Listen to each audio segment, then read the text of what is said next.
ओम नमः सिद्धिभ्यां। ओम नमः सिद्धिभ्यां। ओम नमः सिद्धिभ्यां। ओम शुद्धात्मने नमः। नमो अरहन्ताणं। नमो सिद्धाणं। नमो आयर्याणं। नमो उवज्जायाणं। नमो लोये सौवसानम्। सकल कर्म नो क्षय करे। पाम्या स्वयं स्वभाव। सर्वज्ञानी परमात्मने नमो करे बहुभाव। इष्टोपदेश ग्रंथમાં 47 નંબરની ગાથા આપણે ગઈ વખતે શરૂ કરી હતી. એમાં શિષ્યનો પ્રશ્ન હતો કે જે સ્વરૂપમાં તત્પર રહે એનું ફળ શું આવે. ગાથા એટલે પ્રશ્ન કર્યો, સ્વરૂપમાં જે તત્પર આત્માના અનુભવમાં લીન રહે એનું એને ફળ શું મળે. સિમ્પલ છે, અતિન્દ્રિય આનંદનો સ્વાદ મળે. પણ ગાથામાં આત્મામાં લીન થાય એ પહેલા એક શરત મૂકી છે, વિરમી પર વ્યવહારથી. ત્યાં સુધી આપણી વાત ચાલી હતી, એનાથી આપણે આગળ પર ચર્ચા કરીશું. એ પહેલા ગાથાનો પાઠ કરીએ. આત્માનુષ્ઠાન નિષ્ઠસ્ય વ્યવહાર બહિસ્થિતઃ જાયતે પરમાનંદઃ કશ્ચિદ્યોગેન યોગિનઃ. વિરમી પર વ્યવહારથી જે આત્મરસ લીન પામે યોગી શ્રી અહો પરમાનંદ નવીન. વિરમી પર વ્યવહારથી એની આપણે ચર્ચા ગઈ વખતે એન્ડમાં કરી હતી અને આજે એની ચર્ચા કરવી છે. વિરમી પર વ્યવહારથી એટલે શું? વિરમી પર વ્યવહાર, વ્યવહાર કોને કહેવાય? કયા વ્યવહારની વાત છે?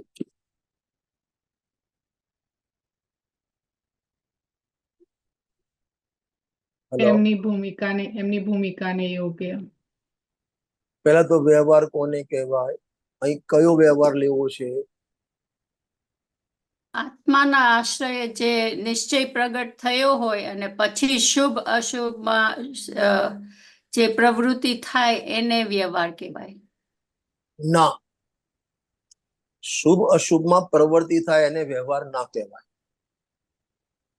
અશુભમાં અશુભ પ્રવૃત્તિમાં વ્યવહારનો આરોપ ના આવે, ખાલી શુભમાં આવે, શુભમાં જ આવે. એના માટે મોક્ષમાં પ્રકાશક તમે કાઢો, 7મો અધિકાર કાઢો. જે નિશ્ચયનો પ્રતિપાદન કરે એને વ્યવહાર. નહીં, એ તો બરાબર છે. વ્યવહારની પરિભાષાઓ અલગ અલગ છે.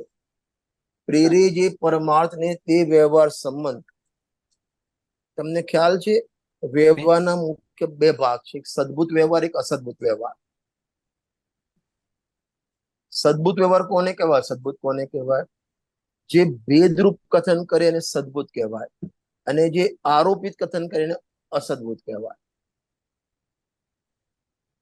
ફરીથી કહું છું, જે ભેદરૂપ કથન કરે એ સદભૂત વ્યવહાર, જે આરોપિત કથન કરે એ અસદભૂત વ્યવહાર. જેમ સમેસારની 7મી નંબરની ગાથા કે ચારિત્ર દર્શન જ્ઞાન પણ વ્યવહાર કથન જ્ઞાની ને, તો એ ભેદરૂપ કથન છે. અને 27 નંબરની ગાથા ભેદરૂપ વ્યવહાર છે. અને 27 નંબરની ગાથામાં જીવ દેહ બંને એક છે, વ્યવહાર નહીંનું કથન. બંનેમાં આત્મામાં જ્ઞાન દર્શન ચારિત્ર છે, એ પણ વ્યવહાર નહીં કથન. અને શરીર ને આત્મા એક છે, એ પણ વ્યવહાર નહીંનું કથન. બંને વ્યવહાર, બંનેમાં ફરક છે. 7મી ગાથામાં સદભૂત વ્યવહાર છે અને 27 નંબરની ગાથામાં અસદભૂત વ્યવહાર છે. કારણ કે શરીરને આત્માને એક આરોપિત કથન કર્યો ને, માટે અસદભૂતમાં લાગે, અને એક દ્રવ્યમાં ભેદ કરવો એ સદભૂત લાગે. તમને એમ ખ્યાલ નહીં આવે, જો એક તો પેંડાનું બોક્સ અને સફેદ પેંડો બંને વ્યવહારના કથન છે. સફેદ પેંડો, ઘડ્યો પેડો, લીસો પેડો, આવા કથન કરવા એ પણ વ્યવહારનું કથન, અને પેંડાનું બોક્સ કહેવું એ પણ વ્યવહારનું કથન. બેમાં ફરક શું છે? તો પેડાના જે અંદર ગુણો રહેલા છે એનું ભેદ પડીને કથન કરવું એને સદભૂત વ્યવહાર કહેવાય. અને પેડાનું બોક્સ તો હોય નહીં, બોક્સ પ્લાસ્ટિક અથવા કાગળનું હોય, તો અંદર પેડા છે, પેડાનો આરોપ બોક્સ ઉપર કરી અને એને વ્યવહાર, પેડાનું બોક્સ કેવું એનું નામ વ્યવહાર, એ ઉપચરિત વ્યવહાર, અસદભૂત વ્યવહાર કહેવામાં આવે છે. શરીરને આત્માને એક કહેવું એ અસદભૂત વ્યવહાર છે, ઉપચરિત વ્યવહાર છે. તેલની બરણી, પાણીનો ગ્લાસ, આ બધા ઉપચરિત વ્યવહારના કથન છે, અસદભૂત વ્યવહારના કથન છે. એટલે ખ્યાલ આવે છે? હાજી, હા. હાજી. હવે જે આપણો અહીં ટોપિક છે એ મોક્ષ માર્ગનો ટોપિક છે. કયો ટોપિક છે? મોક્ષ માર્ગનો. હવે મોક્ષ માર્ગમાં વ્યવહાર કયો લેવો? હા, એટલે શુભ જે પ્રવૃત્તિ, શુભ નિશ્ચય પ્રવૃત્તિ. મોક્ષમાં, નિશ્ચય મોક્ષ માર્ગ અને વ્યવહાર મોક્ષ માર્ગ.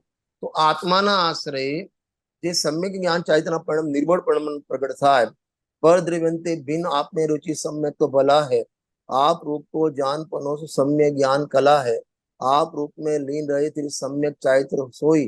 તો આ નિશ્ચય રત્નત્રય છે, એને નિશ્ચય મોક્ષ માર્ગ કહેવાય. બરાબર? હવે સમજો ધ્યાનથી, થોડું સૂક્ષ્મ લો, વાંધો નથી ને? જરૂર જરૂર લેજો. જો 11મી ગાથામાં પણ વ્યવહારની વાત છે અને મોક્ષ માર્ગ એ પણ વ્યવહારની વાત છે. બંનેમાં ફરક છે. શું ફરક છે? 11મી ગાથામાં ત્રિકાળી દ્રવ્ય, ધ્યાયક ભાવ, પર્યાય માત્ર ભિન્ન, એને નિશ્ચય કીધો, એને ભૂતાર્થ કીધો, અને પર્યાય માત્ર ને વ્યવહાર કીધો. બરાબર? સોગાની સાહેબે દ્રવ્ય પ્રકાશમાં લખ્યું કે 11મી ગાથામાં વ્યવહાર ને અભૂતાર્થ કહીને પર્યાય માત્ર ને અભૂતાર્થ કહે. તો ત્યાં દ્રવ્ય ને પર્યાય વચ્ચે નિશ્ચય વ્યવહાર લગાવ્યો. અને તમને ખ્યાલ હોય તો પરમાર્થ વચનિકા બનાદાસે લખી છે, એમાં આ મોક્ષ પ્રકાશના અંદર જ છે પાછળ, કે નિષ્ક્રિય દ્રવ્ય તે નિશ્ચય અને એને સાધવો તે વ્યવહાર. બરાબર?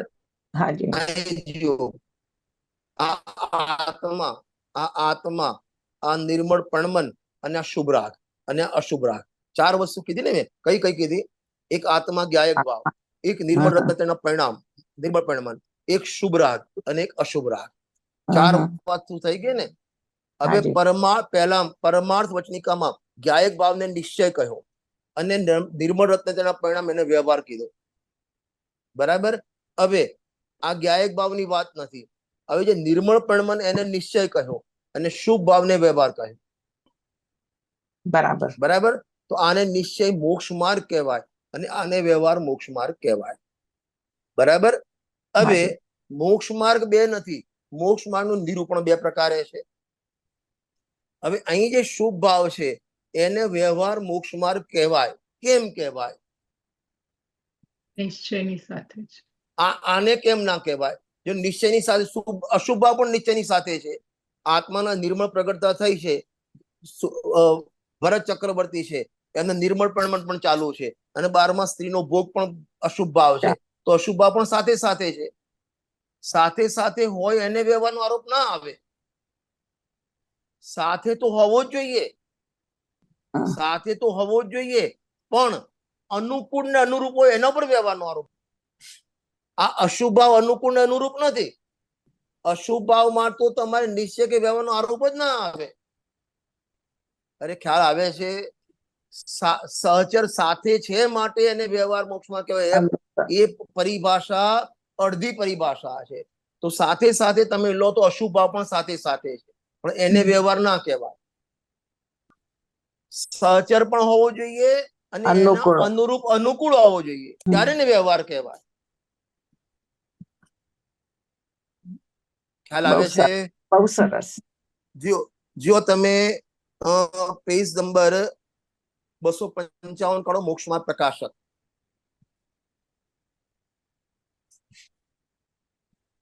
મળી ગયું?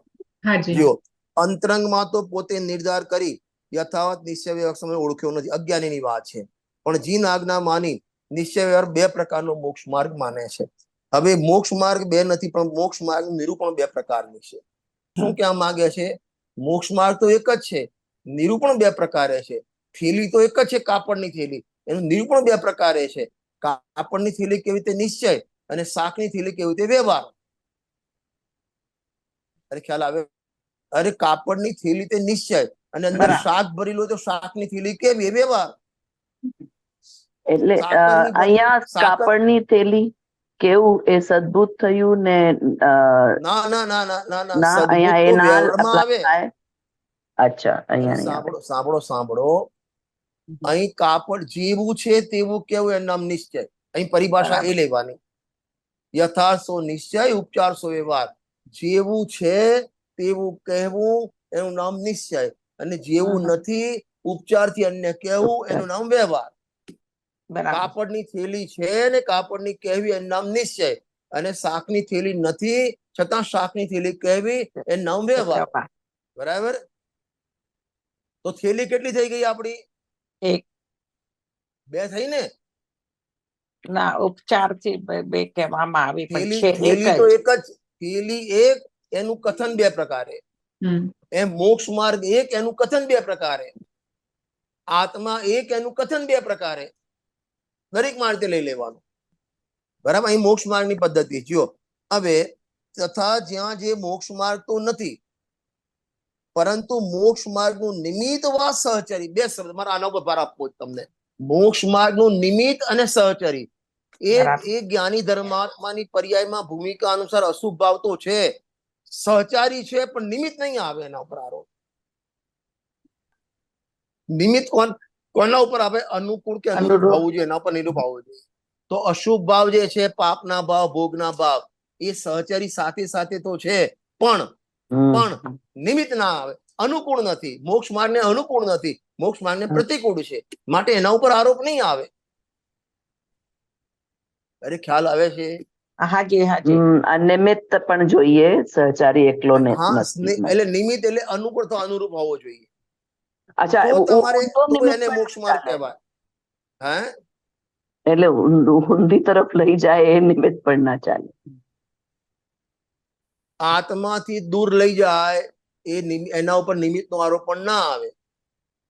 એ તમને એ ખરેખર તો તમને ખબર છે, જે વ્યવહારમાં લખવું હોય તો લખી લેજો. જે વ્યવહારમાં વ્યવહારનું પોષણ એ નિશ્ચયનું પોષણ ન થતું હોય એને વ્યવહાર કહેવાય જ નહીં. ફરીથી રિપીટ કરું છું, જે વ્યવહારમાં નિશ્ચયનું પરમાર્થનું પોષણ ન થતું હોય તો એને વ્યવહાર ના કહેવાય, વ્યવહારાભાસ કહેવાય. ખ્યાલ આવે છે? હાજી. એક સહજ સુખ સાધન છે ને, એમાં લખેલું છે. એમાં આ વાક્ય લખ્યું, એટલે જે શ્રીમદજી સાહેબે લખ્યું ને, પ્રેરે જે પરમાર્થને, જેમાં પરમાર્થની પ્રેરણા થતી હોય, જેમાં પરમાર્થ પોષાતો હોય તો વ્યવહાર કહેવાય. એ ભગવાનની ભક્તિ, પૂજા, સ્વાધ્યાય આદિ કરે, એમાં પણ એનો આત્મા પોષાતો હોય તો એને વ્યવહાર કહેવાય, નહીં તો વ્યવહાર પણ ના કહેવાય. એ અશુભ ભાવને તો વ્યવહાર કહેવાય નહીં, પણ એ શુભ ભાવને પણ એમાં પરમાર્થનું પોષણ ન થતું હોય તો વ્યવહાર ન તો કહેવાય. પણ નહીં. એક વાત. બીજી વાત, જેને નિશ્ચય પ્રગટ થયો હોય એના શુભ ભાવમાં આરોપ આવે, જેને નિશ્ચય પ્રગટ થયો નથી એના શુભ ભાવમાં આરોપ ના આવે. અરે ખ્યાલ આવે છે? હાજી હાજી. બે શબ્દ લખ્યા, સહચર અને નિમિત્ત, ત્યારે એના ઉપર આરોપ આપવામાં આવે, નહીં તો આરોપ આપવામાં ના આવે. જો વાંચો, પરંતુ મોક્ષ માર્ગનું નિમિત્ત વા સહચારી છે, તેને ઉપચારથી મોક્ષ માર્ગ કહીએ. આનું નામ વ્યવહાર મોક્ષ માર્ગ છે, કારણ કે નિશ્ચય વ્યવહારનું સર્વત્ર આ જ લક્ષણ. હવે એની પરિભાષા, સાચું નિરૂપણ તે નિશ્ચય અને ઉપચાર નિરૂપણ તે વ્યવહાર. બીજી વાત તમને કહું, બીજી ભાષામાં કહું ને, એ શુભ ભાવમાં ગર્ભિત શુદ્ધતા હોવી જોઈએ. શુભ ભાવમાં ગર્ભિત શુદ્ધતા એટલે શુદ્ધતાનું પોષણ હોવું જોઈએ. ખાલી શુભ ભાવ માટે શુભ ભાવ કરતો હોય, પુણ્યના બંધ માટે શુભ ભાવ કરતો, એનો વ્યવહારનો આરોપ પણ ના આવે. અશુભની તો વાત છે જ નહીં. અશુભ સહચારી તો છે, સાથે સાથે તો છે, પણ આરોપ ના, કારણ કે નિમિત્ત નથી પડતું એમાં. ખ્યાલ આવે છે ને? હાજી. મારા બાપુજી છે એ પણ પ્રવચન કર્યા હતા, એ દર્શન બહુ સરસ આપતા હતા. અમારે ત્યાં, તમારે ફોરેનમાં તો કેવું હોય ખબર નથી, ત્યાં તો ઘોડા ના હોય. અમારે જયારે લગ્ન થાય ને તો એ ઘોડા ઉપર ચડીને વરરાજા જાય. તમારે ત્યાં ફોરેનમાં તો હોય જ નહીં ઘોડો. અહીંયા બી હવે અહીંયા લઈ બી આવે કરે છે. કરે છે, લઈ આવે છે એમ ને? ચલો હાથી બી સરસ. કરે છે. હવે એ અમારે જયારે વરરાજા ઘોડા ઉપર બેસે ને તો વરરાજાનો નાના ભાઈનો છોકરો હોય, એની બેનનો છોકરો હોય, એ પાછળ. એને આગળ કે પાછળ વરરાજા જોડે બેસાડે. અરે ખબર છે? હાજી. બેસાડે. હવે એને શું, જે ઘોડા પર બેઠો એને તો વર કહેવાય, અને પાછળ બેઠો એને અણવર કહેવાય. પણ અણવર ક્યારે કહેવાય? વર બેઠું હોય તો. તો નહીં તો નહીં. હવે એકલું તમે ચોપાટીઓ ફરવા જાવ ત્યાં ઘોડા ઉપર તમારા છોકરાને બેસાડો, એને અણવર ના કહેવાય. એ વખતે અણવર કહેવા માટે, અણવરના આરોપ માટે વરનું હોવું જરૂરી સાથે. જો વર જ નથી તો અણવર ના કહેવાય. બરાબર. સવારે ઘોડા ઉપર ચડીને પાણી પાવા ઘોડાને લઈ જતો હોય એને અણવર ના કહેવાય. એટલે એમાં વર કમ્પલસરી જોઈએ તો એને અણવર વરનો આરોપ આપી એને અણવર કહેવાય. એમ જેની પર્યાયમાં નિશ્ચય મોક્ષ માર્ગ પ્રગટ થયો હોય એની પર્યાયમાં સાથે નિમિત્ત શુભ ભાવ જે હોય એના ઉપર વ્યવહાર મોક્ષ માર્ગનો આરોપ આવે. અશુભમાં તો નહીં, પણ નિશ્ચય પ્રગટ ના થયો એને પણ નહીં. ખ્યાલ આવે છે ને? બહુ સરસ. ચલો હવે આપણે આવી જઈએ આપણામાં વિરમી પર વ્યવહારથી. એટલે પર વ્યવહારથી વિરમી એટલે શું? પર વ્યવહારથી વિરમી એટલે શું? શુભ પરમાં જે અનુકૂળ શુભ હતો એનાથી વિરમી. જો જ્ઞાની ધર્માત્માની પર્યાયમાં અશુભા પણ ભૂમિકા અનુસાર છે. હોય કે ના હોય, ચોથા પાંચમા ગુણસ્થાને એને અશુભ પ્રવર્તન પણ હોય. ખાવાનો ભાવ, પીવાનો ભાવ, ધંધાનો ભાવ, લગ્ન કરવાનો ભાવ, એવા અશુભ ભાવ છે. બરાબર? હવે એને અંદર ખટક આત્માની પકડ છે ને, એ શુભ ભાવમાં એને ગમતું નથી, એમાં કાળો નાગ દેખાય છે. એટલે એ અશુભ ભાવ છોડી અને શુભ ભાવમાં પ્રવર્તન કરે છે. અશુભ ભાવને છોડી અને શુભ ભાવમાં પ્રવર્તન કરે છે. હવે શુભ ભાવનું પ્રવર્તન થયું, આને કહેવાય ગ્રહણ ત્યાગ. અશુભનો ત્યાગ અને શુભનું ગ્રહણ. શું કીધું? આ ગુરુદેવના પ્રવચનમાં છે. અશુભનો ત્યાગ અને શુભનું ગ્રહણ, અથવા પ્રવૃત્તિ અને નિવૃત્તિ. શું કીધું? કયો શબ્દ કીધો મેં? પ્રવૃત્તિ અને નિવૃત્તિ. હવે નિવૃત્તિ શેને, પ્રવૃત્તિ શેનાથી?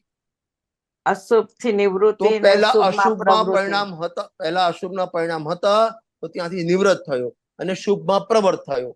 પણ બંનેમાં અશુભમાં પ્રવર્ત હતો એ વખતે પણ આત્મામાં નહોતો, અને શુભમાં પ્રવર્ત થયો એ વખતે પણ આત્મા નહોતો. તો હવે અશુભ થી નિવૃત્તિ પણ ગઈ અને શુભની પ્રવૃત્તિના વિકલ્પ પણ ગયા. તો આત્મામાં આવે ત્યારે એને આનંદનો અનુભવ થાય. વિરમી પર વ્યવહારથી. ખ્યાલ આવ્યો ને? હજુ તો આપણી જુઓ, પાપથી નિવૃત્તિ અને શુભમાં પ્રવૃત્તિ આપણી તો એમાં પણ લાગુ નથી પડતો. ગુરુદેવની ભાષામાં કહું ને, ગુરુદેવની ભાષામાં 24 કલાકમાં 23 કલાક તો એટલા પાપમાં જાય છે. એમના શબ્દો કહું છું, બાયરી, છોકરા, વેપાર, ધંધા ને એ બધાના ખાનપાન વિષય ભોગમાં 23 કલાક જાય, અને 5 માંડ અડધો કલાક મળે ગુરુ લૂંટી જાય, અથવા પોતાની દ્રષ્ટિથી શાસ્ત્ર વાંચે. આજે જ અમારે સવારે પરમાત્મા પ્રકાશ ગ્રંથ ચાલે છે, એમાં ગુરુદેવના પ્રવચન હતા. 184 નંબરની 184 નંબરની ગાથા, અને એના પ્રવચનમાં ગુરુદેવ વાત કરે છે. આને હજી નિવૃત્તિનો ટાઈમ, અને જે પ્રવચન રત્નાકર ભાગ 10 અને 392 પાનું છે. પ્રવચન રત્નાકર ભાગ 10 અને પાનું 393, 393. એમાં ગુરુદેવ કહે છે, જો તમારે મળશે તમને 392 કાઢો, 392 મળી ગયું. હા, થોડું નીચે આવવા દો, હજુ નીચે. કયું પાનું કાઢ્યું? 392. 392. હા, બીજો પેરેગ્રાફ જો વાંચો. અરે એક તો માણસો શાસ્ત્ર સ્વાધ્યાય કરતા નથી. મળ્યું? હાજી. હાજી. ચોથી લાઈન છે, બીજો પેરેગ્રાફ. હા હા નંબર 1, એક તો માણસો શાસ્ત્ર સ્વાધ્યાય કરતા નથી. પહેલી ભૂલ તો આપણી આ છે. અને આપણે ભ્રમ શું છે, અડધો કલાક કેસેટ સાંભળી લીધી, કોઈ વક્તાનું પ્રવચન સાંભળી લીધું, સ્વાધ્યાય, એ સ્વાધ્યાય ના કહેવાય. એ તો તમે ઉછીનું જ્ઞાન લીધું છે. શાસ્ત્ર લઈને પોતે બેસે અને ચોટી બાંધીને ત્યાં એનું સ્વાધ્યાય કરે, ચિંતન મનન કરે, તો સ્વાધ્યાય છે. અરે ખ્યાલ આવે છે? ઉપયોગ અંદર તમારો એમાં ઉપયોગ ચોંટવો જોઈએ. અને હું તો ઘણી વખત કહું છું, શાસ્ત્ર સ્વાધ્યાય કીડી મકોડાની જેમ કરો. એટલે એટલું શું, કોઈ પણ કીડી હોય ને અથવા મંકોડો હોય, એ કોઈ પણ ગળપણ હોય ને ત્યાં ચોંટી જાય. સહેજ ગળપણ હોય ત્યાં કીડી ચોંટી જાય. એમ આપણો ઉપયોગ શબ્દ ઉપર કીડીની જેમ ચોંટી જવો જોઈએ. મનમાં ચોટ લાગવી જોઈએ અને ત્યાં ચોંટવો જોઈએ. એનું ચિંતન મનન અપેક્ષાઓ વિચારે. ખાલી વાંચી જવું, સાંભળી લેવું એ સ્વાધ્યાય છે જ નહીં. એ તો રૂઢિ છે. અંદર ઉહાપો થવો જોઈએ. નંબર 1, માણસો શાસ્ત્ર સ્વાધ્યાય કરતા નથી. અને કદાચિત આગળ વાંચો, કદાચિત અને કોઈ કરે તો પોતાની મતિ કલ્પનાની શાસ્ત્રનો અર્થ કરે. એટલે એને ખબર પડતી નથી ક્યાં શું કહેવું છે. નય જ્ઞાન છે નહીં, અપેક્ષા જ્ઞાન છે નહીં. એટલે પોતાના પ્રમાણે, પોતાની મતિ પ્રમાણે એનો અર્થ કરે. એને જ્યાં નિશ્ચય એના કથન આવે ત્યાં એનું મન ના ચોંટે. અને જ્યાં વ્યવહાર નિમિત્તના કથન આવે ત્યાં એનું મન ચોંટી જાય. અથવા પોતાની બુદ્ધિ જેવું માન્યતા હોય એ પ્રમાણે ત્યાં અર્થ કરે. ગુરુદેવશ્રીના વખતે બંસીધર પંડિતજી બીજા 50 પંડિતજી લઈને આવ્યા હતા. બંસીધર પંડિતજી એ વખતના જેના મોટા પંડિત, સંસ્કૃતના જ્ઞાતા કહેવાય. એ આવ્યા તેને સમય ત્યાં સોનગઢ થોડા દિવસ રોકાયા હશે. એ ઉભા થઈને એમને કીધું કે અમે શાસ્ત્ર વાંચતા તો હતા, સભા વાંચતા હતા, પણ અમારી નિમિત્તાધીન દ્રષ્ટિ હતી. એટલે નિમિત્તની જ વાત પુષ્ટ કરે, ઉપાદાનની પુષ્ટ ના કરે. એક ગુરુદેવશ્રી છે, નિમિત્તમાંથી ઉપાદાન કાઢે, વ્યવહારમાંથી નિશ્ચય કાઢે. ખ્યાલ આવે છે ને? હાજી. પોતાની મતિ કલ્પનાથી વાંચે. પહેલા તો વાંચે નહીં, અને વાંચે તો પોતાની મતિ કલ્પનાથી વાંચે. આગળ વાંચો, પણ શાસ્ત્રનો અભિપ્રાય શું છે તે પ્રત્યે પોતાના જ્ઞાનને દોરી જતો નથી. કહેવાનો અભિપ્રાય શું, પ્રયોજન શું, ત્યાં નજર જતી નથી. એટલા માટે સમયસારની પહેલી જ ગાથામાં 5 વસ્તુ લખી. કોઈ પણ તમે વાંચો, શબ્દાર્થ, નયાર્થ, મતાર્થ, આગમાર્થ અને ભાવાર્થ. દરેક વખત 5 વસ્તુ કાઢવાની. ફરીથી બોલું છું, શબ્દાર્થ, નયાર્થ, મતાર્થ, આગમાર્થ અને ભાવાર્થ. દરેક માંથી 5 વસ્તુ કાઢવાની. ખાલી વાંચી જવું, એમ ન્યૂઝપેપર વાંચી એમ વાંચી નહીં જવાનું. પહેલા તો વાંચે નહીં, અને વાંચે તો પોતાની મતિ કલ્પનાથી એ કરે. અને હું તો મારી જાતના ઉપર કહું છું, તમે પણ વિચારજો, આપણા બધા મુમુક્ષુમાં એક માઇનસ પોઈન્ટ છે. કલાબેન કયો?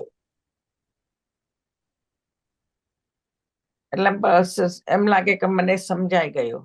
બધા બહુ નિશ્ચયાભાસી થઈ ગયા છે કે મને બહુ આવડે છે. હલો, આવે છે અવાજ? હવે આવે હવે છે, આવે, હવે આવે. આવે છે. અવાજ સંભળાય છે? હા, સંભળાય છે. સંભળાય ઓકે, છે. ઓકે. હા, એક- મને સંભળાય છે. હા. હા, રજનીભાઈ, એક પ્રશ્ન છે. અત્યારે શાસ્ત્ર હલો. અભ્યાસ ખૂબ સારી વાત કરી. હાજી. તો શાસ્ત્ર અભ્યાસ પછી જે ગ્રુપમાં ડિસ્કશન હમ. થતું હોય તો ત્યારે કઈ રીતની સાવધાની રાખવાની? હમ. કારણ કે ઘણા વખત વિષયથી વિષાંત થઈ જવાય છે. તો હું પછી એ જ કહું છું ને, આપણો પહેલો માઇનસ પોઈન્ટ આપણો મોક્ષનો કયો છે કે આપણે શાસ્ત્ર સ્વાધ્યાય તો થોડી હેબિટ પડી ગઈ છે, પરંતુ એનો ફોલોઅપ થતો નથી. શાસ્ત્ર સ્વાધ્યાયનો ફોલોઅપ થવો જોઈએ. પોતે એકાંતમાં બેસીને થોડું વિચારે, ચિંતન કરે, મનન કરે, અને અંદર પ્રશ્નોત્તર કરે જાતે મનમાં. અને પછી પાછું ના સમજાય તો પોતે જાતે વાંચે, પછી ન સમજાય તો વક્તાને પૂછે. આ ટાઈપની પ્રથા આપણામાં બંધ છે. અને ગુરુદેવશ્રી કહે છે આ માર્ગમાં આવ્યા પછી પણ 2 ચાન્સીસ છે ફસાવાના. એક શુભ ભાવમાં ધર્મ માનીને સંતુષ્ટ થઈ જાય, અથવા ક્ષયોપમ જ્ઞાનમાં સંતુષ્ટ થઈ જાય. અને એટલા માટે વચનામૃતમાં બેનસીબેને લખ્યું, આવડતના અભિમાનથી અને બહાર પડવાના પ્રસંગથી જોજનો દૂર રહેવા જેવું છે. ખ્યાલ આવ્યો છે ને? વિચારો ભાઈ.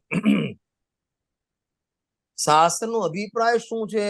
આ જે કથન કહ્યું કોના માટે કહ્યું છે, કયા મત ખંડન મંડપ માટે કહ્યું છે, પ્રયોજન શું છે, આ બધું વિચારવું જોઈએ. કઈ નયનું કથન છે. એ આચાર્ય બધી જગ્યાએ નામ લખે કે આ વ્યવહાર, ત્યાં પ્રથમાનું એમ લખે ભરત મહારાજને 96,000 રાણીઓ છે, વ્યવહાર નહીં એમ લખે બધામાં. નહીં. આપણે ત્યાં નક્કી કરવું કઈ નયનું કથન છે આ. એટલા માટે ટોલમલજી સાહેબે વક્તા અને શ્રોતાનું સ્વરૂપ જે પહેલા અધિકારમાં લખ્યું ને, ત્યાં બહુ સરસ વાત કરી છે. વક્તા સર્વદેશ નયોનો જ્ઞાતા જોઈએ અને શ્રોતા એક દેશ નયોનો જ્ઞાન. થોડું ઘણું નયોનું જ્ઞાન હોવું જોઈએ, જરૂરી છે નય જ્ઞાન. એના વગર તમારા શાસ્ત્રમાં પ્રવેશ નહીં થાય. માઇલ ધવલકારે તો નય ચક્રમાં લખ્યું છે, સાંભળ ધ્યાનથી, કે આ જીવને અનાદિથી પર્યામાં મિથ્યાત્વ છે અને મિથ્યાત્વથી પરિભ્રમણ કરે છે, અને એ મિથ્યાત્વનું ભેદન સમ્યક દર્શન થાય. સમ્યક દર્શન આત્માના દર્શન થાય, અને આત્માનું દર્શન આત્માના જ્ઞાનપૂર્વક થાય, અને આત્માનું જ્ઞાન જીનાગમના માધ્યમ થાય, અને જીનાગમ નયમાં વણેલી છે, માટે નય જ્ઞાન કમ્પલસરી છે. એટલે ખ્યાલ આવે છે? હાજી. તમારે ઇંગ્લિશ ન્યૂઝપેપર વાંચવું હોય અને તમને એબીસીડી ના આવડતી હોય તો ચાલે? ના ચાલે. બસ જેમ એબીસીડી કમ્પલસરી, જેમ નય જ્ઞાન કમ્પલસરી છે. અને એટલા માટે સમયસારની 27 નંબરની ગાથામાં ઉપર લખ્યું છે, તું નય જ્ઞાનને સમજતો નથી. વાંચી લેજો 27 નંબરની ગાથા. તું નય વિભાગને સમજતો નથી. આ શબ્દ વાપર્યો છે. આપણે ગોટા કેમ ચડે છે? અથવા આમાં શું થાય કે નય જ્ઞાન ના હોય ને, અપેક્ષાઓ ખ્યાલ ના હોય ને, એટલે કાં તો અર્થનો અનર્થ કરે અથવા એકાંત કરે. એકાંત કઈ રીતે કરે? એક જગ્યાએ કીધું રાગ પૂદગલનો છે, રાગનો કરતા પૂદગલ છે. હવે એકાંત લઠ્ઠું પકડી રહે, બધું બીજી ગાથામાં રાગનો કરતા આત્મા છે, તો એના ભવા ચડી જાય કે આ તો સ્થૂળ વાત છે, આગમની વાત છે, જ્ઞાન અપેક્ષા કરે. અરે ભાઈ, કુંદકુંદ આચાર્ય દેવે લખ્યું છે પ્રવચન સારની 189 નંબરની ગાથામાં, 189 નંબરની ગાથામાં, આ આત્મા રાગનો કરતા છે. એ શુદ્ધ દ્રવ્યનું નિરૂપણ કથન છે, શુદ્ધ દ્રવ્યનું, અને નિશ્ચયનું કથન. આ શબ્દ વાપર્યા છે. શેનો કરતા? રાગનો કરતા. રાગનો કરતા. અને એ જ કુંદકુંદ આચાર્ય રાગનો કરતા આત્મા છે, આ શુદ્ધ નયનું નિરૂપણ છે, નિશ્ચય નયનું કથન છે. અને એ જ કુંદકુંદ આચાર્ય દેવ સમય સારમાં કઈ રાગનો કરતા માને મિથ્યા દ્રષ્ટિ છે. હવે તમને અપેક્ષા ખ્યાલ નહીં, તમે લોચી ગોટે ચડી જાઓ. એ ચલો, આ તો બે મેં પ્રવચન સાર સમય સારની કમ્પેરિઝન કરી. હવે સમય સારમાં જ લો. એક અધિકારમાં કે અજીવ અધિકારમાં રાગ ને બધું એક જ છે, પૂદગલ નામ. વર્ણાદિથી રાગાદિ પર્યંત જેટલા 29 બોલ બધું પૂદગલની રચના છે. અને એ જ સમય સારના તમે બીજા અધિકારમાં જાઓ તો રાગનો કરતા આત્મા લખ્યો, યહ કરતા. ચલો, આ તો એક ગ્રંથ, બે અધિકાર. હવે એક જ અધિકાર ઉપર આવીએ. કર્તા કર્મ અધિકાર તમે લો તો 69 થી 79 ગાથા, 11 ગાથામાં રાગને પૂદગલનો કહ્યો. અને ત્યાં લખ્યું, જેમ ગળામાં માટી વ્યાપ છે, કુંભાર વ્યાપતો નથી, એમ રાગમાં પૂદગલ વ્યાપે છે, આત્મા વ્યાપતો નથી. અને હજી 79 ગાથા પૂરી 80 ગાથામાં કહે ના, રાગનો કરતા આત્મા છે. બોલો, શું કરશો તમે? ખ્યાલ આવ્યો નથી? આવો અપેક્ષા સમજવી પડશે. એટલે નયનું જ્ઞાન બરાબર હોવું જોઈએ. હોવું જોઈએ. અને આપણામાં તકલીફ બીજી શું છે ખબર છે? અમારે ત્યાં કહેવત છે, અધૂરો ગળો છલકાય ઘણો, બરાબર ને? એટલે નય જ્ઞાનનું આપણને પૂરું જ્ઞાન અધૂરું જ્ઞાન છે. એટલે વાતમાં 12માં લૌકિકમાં આપણે નયોનો પ્રયોગ કરીએ છીએ. આપણે કે બોલો કેમ છે ભાઈ તમારી તબિયત? અરે આત્માને શું થાય? આત્મા તો આ તો જડ છે બધું. ભગવાનની ભક્તિ પૂજા કરવા કેમ નથી આવતા? કે રાગ તો પૂતગલના પરિણામ છે અને આશ્રવ બંધ પરિણામ એનાથી બંધ થાય છે. આ દોઢ એમાં ડાયો લગાડે. કહેવાય. એમાં નહીં લગાડે. એમાં નહીં લગાવે. આપણે કે આ કોણ છે? મારી વાઈફ આ કોણ છે? કે મારા પત્ની વ્યવહાર નહીં થી. પણ શું કાતર ત્યાં વ્યવહાર શબ્દ બોલવો પડે ત્યાં? અરે એમ નહીં, હું એમ કે આ પત્ની આ કોણ છે? મારી પત્ની છે, વ્યવહાર નહીં તો નિશ્ચયથી બીજાની પત્ની છે. જ્યાં નય લાગતા હોય ને ત્યાં લાગે, બધામાં નય ના લાગે. રજનીભાઈ એક હાજી. સવાલ છે બોલો કે ને. આ નયનું જ્ઞાન ઈ કયા અનુયોગમાં જાય? નયનું એકે અનુયોગ નય વગર ના હોય. ભગવાનની વાણી નય વગરની હોય જ નહીં. તમે એક પણ અનુયોગ કાઢીને બતાવો મને, જેમાં એક પણ અનુયોગની વાત હોય, એક પણ પાનું કાઢીને બતાવો કે આ નયનો પ્રયોગ ના હોય. અરે નય વગર કથન જ ના થઈ શકે. તમે કંઈ પણ બોલશો નય લાગશે. ચારે અનુયોગ નય ના પર લે. પણ એટલું વિશેષ છે. કર્ણાનુયોગ, પ્રથમાનુયોગ અને ચરણાનુયોગ એમાં વ્યવહારની મુખ્યતા છે. આ ત્રણ અનુયોગમાં ચરણાનુયોગ, પ્રથમાનુયોગ, કર્ણાનુયોગમાં 99% તમને વ્યવહારનો પ્રયોગ જોવા મળશે. જીવે કર્મ બાંધ્યા, જીવે કર્મ છોડ્યા, કર્મનું ઉત્કર્ષણ, કર્મનું અપકર્ષણ, જીવે કર્યું, આ કર્યું, તે કર્યું, આવા પરિણામથી આવો બંધ થાય. આ બધા વ્યવહારના કથન છે. ચરણાનુયોગમાં મુનિરાજને આમ કરીને ચાલવું, આમ બેસવું, આમ કરવું, ફલાણું કરવું, ઢીકણું કરવું, બધા વ્યવહારના કથન છે. સમયસર કે ના આત્મા ચાલી શકતો નથી, બોલી શકતો નથી. ચરણાનુયોગ કહેશે કે ના ભાઈ હિતમિત પ્રિય વચન બોલવા. સમયસર કે તું બોલી શકતો નથી. તો પ્રથમાનુયોગ, ચરણાનુયોગ અને કર્ણાનુયોગ એમાં વ્યવહાર નયની મુખ્યતાથી કથન છે મોટા ભાગે. જ્યારે દ્રવ્યાનુયોગમાં નિશ્ચયની મુખ્યતા છે, આત્માની પ્રધાનતા છે. અને તમને ખ્યાલ હોય તો સમયસારની 11 નંબરની ગાથા અને એનો ભાવાર્થ. સમયસારની 11 નંબરની ગાથા જે આમ વિશ્વ પ્રસિદ્ધ ગાથા, વ્યવહારને ભૂતાર્થ દર્શિત શુદ્ધ નહીં ભૂતાર્થ છે એ વાળી ગાથામાં એના ભાવાર્થમાં જયચંદજી પંડિત સાહેબે લખ્યું છે, આ જીવને અનાદિથી વ્યવહારનો પક્ષ છે. નંબર 2, જીનવાણીમાં પણ નિશ્ચયનો હસ્તાવલંબ જાણી ઘણો ઉપદેશ કરે. જો કાઢો તમે 11મી કાઢી તો હું પણ કાઢી લઉં. 11મી ગાથા મળી ગઈ. હાજી, હા હા હા જુઓ, એમાં વચ્ચે 10 લાઈન છોડીને પ્રાણીઓને ભેદરૂપ વ્યવહારનો પક્ષ તો અનાદિકાળથી જ છે. મળ્યું? હા બસ ત્યાં અહીંથી આ પીળા કલરનો ડોટ છે ને, પ્રાણીઓને મળ્યું. હા બસ હાજી હાજી પ્રાણીઓને ભેદરૂપ વ્યવહારનો પક્ષ તો અનાદિકાળથી છે. અને ઉપદેશ પણ બહુધા પ્રાણીઓ પરસ્પર જયારે બધા ભેગા થાય ને ત્યારે આજ વ્યવહારનો ઉપદેશ કરે. આ કરવું, આ ખાવું, આ ના પીવું, ઉપવાસ કરવા, એકાસન કરવા, વ્રત કરવા, તપ કરવા, દાન કરવું, આ જ ઉપદેશ આપે. અને જીનવાણીમાં વ્યવહારનો ઉપદેશ શુદ્ધ નયનો હસ્તાવલંબ સહાયક જાણી બહુ કર્યો છે. મળ્યું ને? 3 વાત કરી. એક તો વ્યવહારનો પક્ષ છે, ચર્ચા પણ એની કરે છે, અને જીનવાણીમાં પણ ઘણો ઉપદેશ વ્યવહારનો છે. પણ આગળ સરળ એનું ફળ સંસાર છે. હવે જો વ્યવહારનું ફળ સંસાર નથી, એની માન્યતા. અરે સાંભળો તમે, વ્યવહાર નહીં તો શુદ્ધ જ્ઞાનનો અંશ છે. નય સમ્યક શુદ્ધ જ્ઞાનનો અંશ છે. હવે જો તમે એને વ્યવહાર નહીં ને ખોટી કહો, અથવા વ્યવહાર નું ફળ સંસાર કહો, તો શુદ્ધ જ્ઞાનનું ફળ સંસાર થાય. અને એ ઉપદેશ વ્યવહાર નીચે બંને ઉપદેશ કોને? ભગવાને આપ્યો છે. તો ભગવાનનું કેવળ જ્ઞાન પણ સંસારનું કારણ થાય.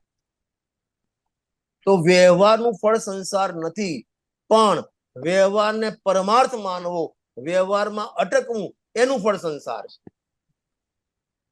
વ્યવહારને વ્યવહાર માનો, નો પ્રોબ્લેમ, પણ વ્યવહારને પરમાર્થ માને, વ્યવહારનો પક્ષ કરે, વ્યવહારની અને એની પકડ હોય, એ સંસાર પડે. પ્રતિપાદમાં તો વ્યવહાર જ આવશે. અરે કલશ ટીકામાં તો લખ્યું કથન માત્ર વ્યવહાર. તમે બોલ્યા ને ત્યાં વ્યવહાર ઉભો થઈ ગયો.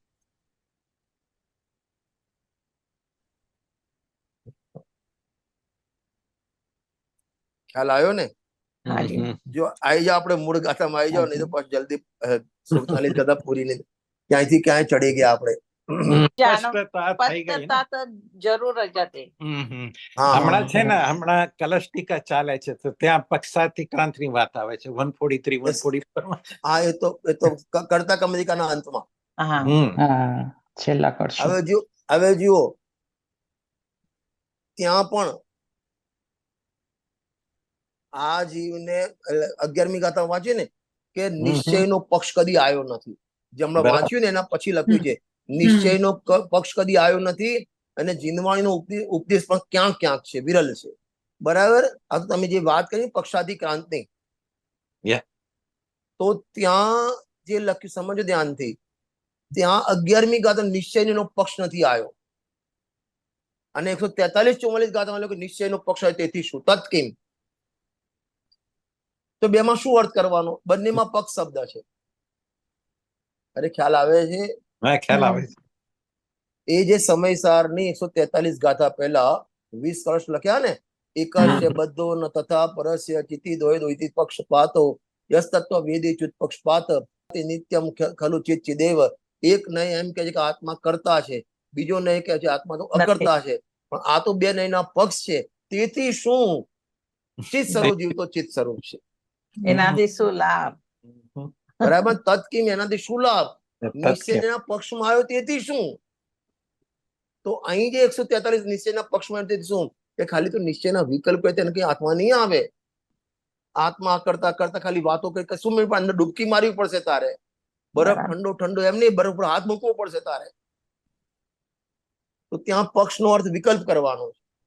અને 11મી ગાથામાં પક્ષ એટલે એને આત્માની વાત ગમતી નથી, બરાબર. નિશ્ચયની વાત ગમતી નથી, એ વાત છે. બંને છે એમાં પક્ષ. બંને અને મોક્ષમાં પ્રકાશકમાં ઉભયાભાસીમાં પણ એટલે ઉભયાભાસી, નિશ્યાભાસી, વ્યવહારાભાસી એ પણ પક્ષ છે. પણ ત્યાં પક્ષ એટલે હઠાગ્રહ, દુરાગ્રહ, એકાંત. ત્રણેય જગ્યાએ પક્ષ શબ્દ છે, ત્રણેય પક્ષનો અર્થ અલગ અલગ છે. અલગ. ખ્યાલ આવે છે ને? હાજી. ચલો, તો અહીં જે ગુરુદેવ કે આપણે ને વાતે વડા નહીં થાય, કરવું પડશે. હા, એ તો તારે એમાં ડૂબકી મારી પડે. એટલે ખાલી આત્માની ડૂબકી વાતો મારી. કરે એનાથી કશું નહીં થાય. પહેલા તો નય જ્ઞાન ખબર નથી, હવે નયના વિકલ્પમાં ઉલझे ને તો પણ ખોટું છે. એટલા માટે નય ચક્રમાં એક બહુ સરસ વાત લખી છે કે આત્મા પક્ષાતિક્રાંત છે. સમજ ધ્યાન, આત્મા પક્ષાતિક્રાંત છે, અને પક્ષાતિક્રાંત થવા માટે આ નયના વિકલ્પ, નયનો નિષેધ પણ જરૂરી છે. પહેલા સાંભળજો ધ્યાનથી, વસ્તુને સમજવા માટે નયોના વિકલ્પ જરૂરી છે, અને વસ્તુના અનુભવ માટે એ વિકલ્પનો નિષેધ જરૂરી છે. ફરીથી રિપીટ કરું છું, વસ્તુને સમજવા માટે, આત્માનું સ્વરૂપ સમજવા માટે નયના વિકલ્પ જરૂરી છે, કમ્પલસરી છે. અને આત્માનું સમજ્યા પછી અનુભવ કરવો હોય તો એ વિકલ્પ નિશ્ચિત પણ જરૂરી છે. જેમ એક ચોકલેટ હોય ને, ચોકલેટ, એના ઉપર એક ટ્રાન્સપરન્ટ વેપર ચડાવવામાં આવે છે, પ્લાસ્ટિક ચડાવવામાં આવે છે. ખબર તમારે ત્યાં હોય છે એવું? પ્લાસ્ટિક ચડાવે, કવર ચડાવે, બરાબર. તો એ ચોકલેટની સુરક્ષા માટે એ પ્લાસ્ટિક લગાવવું પણ જરૂરી છે, અને ચોકલેટ ખાવી હોય તો પ્લાસ્ટિક કાઢવું પણ જરૂરી છે. ખ્યાલ આવે છે ને? એમ નયના વિકલ્પ વસ્તુ સમજાશે નહીં નયો વગર, અને નયના વિકલ્પમાં અડકશે તો અનુભવ નહીં થાય. એટલે તારે કપડા ધોવા હોય ને મેલા કપડા ધોવા હોય તો સાબુ લગાવવો પણ પડશે અને સાબુ કાઢવો પણ પડશે. નદીથી પાર થવું હોય ને નાવમાં બેસીને તો નાવમાં બેસવું પણ પડશે અને બીજા સામે કાંઠે જઈને નાવ છોડવી પણ પડશે. જો બેસે નહીં તો નદી પાર થશે નહીં અને ઉતરશે નહીં, સામે કાંઠે પહોંચશે નહીં. બરાબર, એ બધી વાતો છે. હવે થોડી આપણું 47 ગાથા અધૂરી રહી ગઈ. હવે નેક્સ્ટ જયારે મળશો ત્યારે લઈશું આપણે. પણ આ બે સમજવાની બી જરૂર હતી ને તો 47 ગાથા બી નહીં સમજાય. ના, પણ એક વાત છે કે આ ઇષ્ટોપદેશ પૂરો થઈ જાય પછી તમારે ન્યાય વિશે આપણે વિષય તમે પહેલા બી કીધું હતું, હા, એટલે પછી that would be second subject. જોઈ લઈશું જે એ યોગ્યતા પ્રમાણે લઈ લઈશું જે લેવું હશે.